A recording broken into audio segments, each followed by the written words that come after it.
Minang dari kabupaten dan kota Provinsi Sumatera Barat terus menjalin kebersamaan dan persaudaraan dengan menggelar silaturahim semalam di Rumah Gadang Minangkabau, Jawa Timur, Jalan Gayung, Kebonsari, Surabaya. Silaturahim perantau Minang dari berbagai daerah di Provinsi Sumatera Barat ini untuk mempererat persaudaraan sesama masyarakat Minang yang ada di perantauan Jawa Timur dari berbagai profesi. Kegiatan silaturahim ini bertujuan untuk menjalin kebersamaan dan kekompakan sesama masyarakat Minang guna mempererat rasa persaudaraan. Pada pertemuan silaturahim ini merencanakan program kerja dalam rangka memeriahkan HUT ke-77 kemerdekaan Republik Indonesia, di antaranya turnamen peminum, bazar menampilkan beragam kuliner Minang dari Sumatera Barat, serta hiburan Minang dengan menampilkan kesenian irama Minang Kim yang diiringi oleh artis Minang dari Jakarta.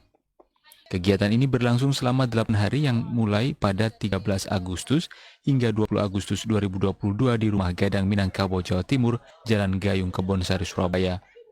Salah satu panitia HUT ke-77 kemerdekaan RI di Rumah Gadang Minangkabau, Jawa Timur sekaligus berprofesi sebagai pengacara, Sahlan Azwar, mengatakan kegiatan ini dapat membangkitkan perekonomian masyarakat Minang yang ada di Jawa Timur sekaligus meramaikan rumah adat Minangkabau ini dari pengunjung.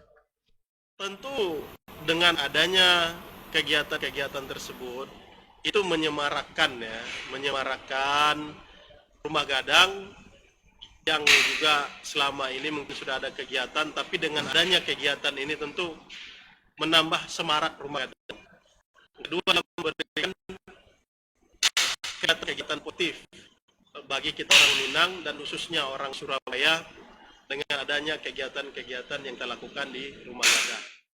Sahlan Azwar berharap dengan adanya silaturahim ini dapat membuat suatu program untuk memeriahkan HUT ke-77 kemerdekaan RI selama 8 hari.